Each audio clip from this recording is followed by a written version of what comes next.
हे क्षितिज आणि ते क्षितिज, हे आखात आणि ते आखात, इथे तिथे शाळा आणि शाळेत शिकणारी ती बाळे, पाठीवर दप्तर घेतलेली गणवेशातली शिस्तीत राहणारी बाळे, आईने भरून दिलेला प्रेमळ डबा आणि आणि बापाने केलेला तो गडद टाटा, बापाने केलेला तो गडद टाटा. नक्कीच शिकवत असतील ना शाळेत बुद्ध वगैरे. निरागसतेत भर पडत असेल त्यांच्या, निरागसतेत भर पडत असेल त्यांच्या. जग सुंदर आहे, हे जग खूप विलोभनीय आहे, जगात खूप प्रेम भरलेले आहे. या अशाच काही कविता, असेच काही धडे गिरवत पण असतील ना ते. आणि अचानक अग्निडोंब उसळत येतो कुठून तरी, आणि शांत बसा असे म्हणण्याची वेळ यायच्या आत, शांत बसा असे म्हणण्याची वेळ यायच्या आतच ही सारी बाळे शांत होतात, कायमचीच कायमचीच. काही उमजण्याआधीच राख होते साऱ्या स्वप्नांची, राख होते साऱ्या स्वप्नांची. भिकार भित्रे मगरूर सत्याधीश एक गलिच्छ खेळ खेळतात.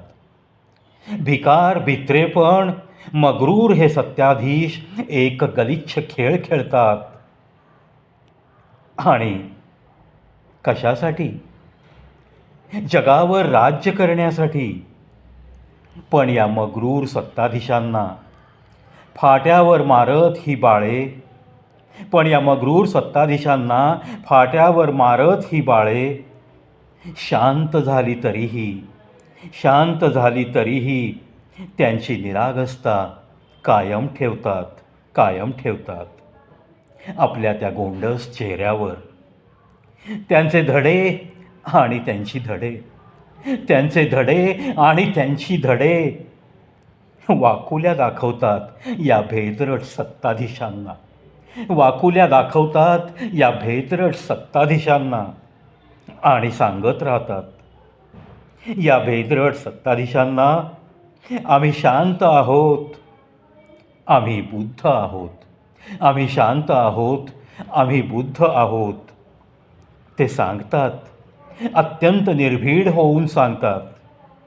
तेव्हाही ते सांगतात, अत्यंत निर्भीड होऊन सांगतात. तेव्हाही हे घाणेरडे सत्ताधीश हतबल होत नाहीत. तेव्हाही हे घाणेरडे सत्ताधीश हतबल होत नाहीत. कारण त्यांची शस्त्रे अजून संपलेली नसतात, त्यांची शस्त्रे अजून संपलेली नसतात. ही शस्त्रे नक्कीच संपतील कधी ना कधी, ही शस्त्रे नक्कीच संपतील कधी ना कधी. तेव्हा या युद्धानंतर बुद्ध उरेलच, तेव्हा या युद्धानंतर बुद्ध उरेलच, शांत शीतल, शांत शीतल. हे क्षितिज ते क्षितिज, हे आखात ते आखात, इथे तिथे शाळा आणि शाळेत शिकणारी ती बाळे, आणि शाळेत शिकणारी ती बाळे. मित्रांनो,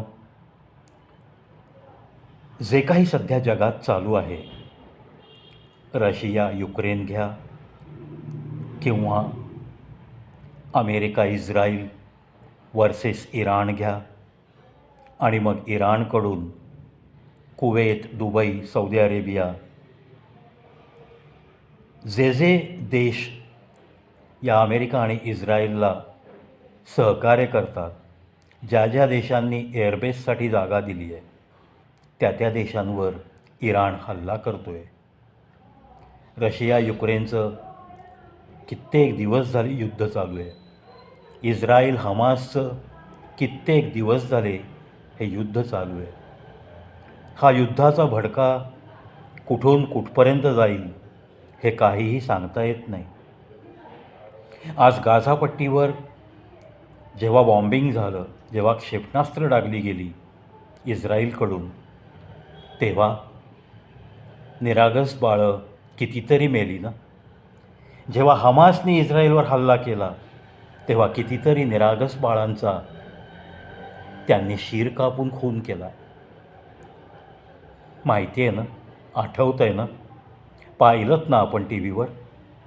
आणि असं काही पाहिलं, असं काही वाचलं आणि असं काही पाहत पाहत एक मानवी जीवन जगताना एखादा हळवा जीव असाच कासावीस होतो आणि मग त्याच्या लेखणीतून अशी एखादी कविता उमटते कोऱ्या कागदावर.